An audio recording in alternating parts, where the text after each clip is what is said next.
obviously running for District 47 again. Tell me your thoughts behind why you're rerunning. Why I'm rerunning? Well, this is my fourth run, so I put in the work, and I think if I wasn't running, I'd probably be helping the next person do the running, so I might as well just do it myself, right? Mm-hmm. And there's a lot of things that, as you know, the state didn't get a whole lot accomplished last cycle as far as session is concerned, and there's things that need to be accomplished. What are some of those things that you're referring to? Well, like I tried to get some money in budget for the 47th district, Sturgeon and Harrisburg and Roachport. They've got some infrastructure issues, projects that are, millions of dollars. And I think that's important, especially with the expansion of I-70, to make sure these outlying small communities have the infrastructure they need to grow their communities. Mm-hmm. And then how has the campaign been going so far, and kind of when you've been talking to voters, what kinds of things have they been telling you? Well, after the presidential race changed hands as far as who was running, the attitudes changed, more positive, hopeful. I think all the anxiety with at least the top of the ticket and who could or couldn't be the president in the future, with Kamala running it, give people a little hope and a little relief, mental relief, right? So I think that's been the biggest thing I've noticed knocking doors is people are a little more excited and relieved. Mm-hmm.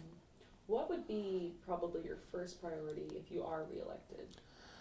Well, my first priority, as it should be anybody's, as a state representative, is their district. Mm-hmm. So that infrastructure issue will be a budget issue. It's hard to get things in the budget, and so it needs to be done because those small communities don't have the tax base to raise their taxes to an extent to pay for those projects. And if you're like everybody else, they don't want their taxes raised anyway. So if we can get it in the budget at the state house, then those are projects that will help their community grow. You've got Sturgeon that has wastewater treatment plant needs expanded, so does Harrisburg. Sturgeon also has an ash tree issue, and they have 5 miles worth of asbestos water lines that need replaced. And so those projects cost a lot of money, and when your community is as small as they are, there's just not enough people there to create enough tax revenue. And if you did, you have to raise it a bunch. And like I said, the goal is to get those projects funded, whether it's through grants or through the budget, so they can grow their communities. And I think that's, if every state representative represented their districts and not worried about the top of the ticket all the time, I think we'd be a lot better state. When you look at your platform, what are some of the things that you would say you kind of stand for? Well, obviously, we're going to have women's rights on the medical rights on the ballot this year. I think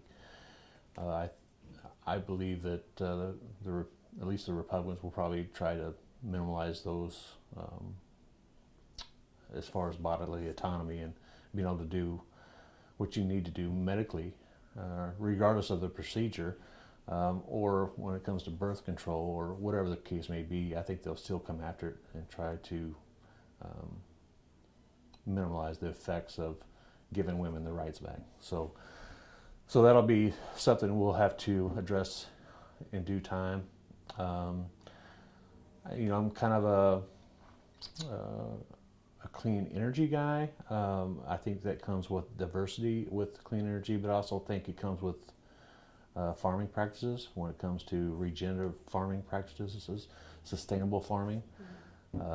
Right now we've got a system that's monopolized. Our meat industry is controlled by just 2 or 3 major food entities: Smithfield, JBS, places like Tyson Food. You got 3 companies that control 85% of our meat industry. And so we've seen in the state house where they've allowed for foreign ownership Missouri land, which helps monopolize that system. And that's not what a free market's all about. You got to have competition. And I hate to sound like a Republican, but that's the truth, right? We've got Republicans who've worked hard to monopolize that system because it's easier to pander to big money. And so when you can pander to just a few, then that makes their job easier, but it also makes prices higher, and the markets get controlled by the big boys. And I think people have had enough of that too. And then you kind of mentioned Amendment 2. I did want to talk about that. What are your thoughts on that and kind of the initiative petition? You know, there's obviously been a lot of controversy over that. The initiative petition process? Yeah. You know, the issues, you know, we've had that process for many years. And so what's happened is the people in charge, who have been in charge for more than 20 years now, are not happy with people's choices. And so whenever they don't like a certain policy that comes through the initiative petition process, then they're trying to change it. So they're getting tired of having to change it, and we're tired of them changing it because it is the will of the people. You know, when when they overturn Roe versus Wade, they say, well, we're going to put it to the states. That didn't mean put it to the politicians. That means put it to the people. And they're going to learn another lesson. You know, we had the issue with right to work. You know, put it to the people because they don't.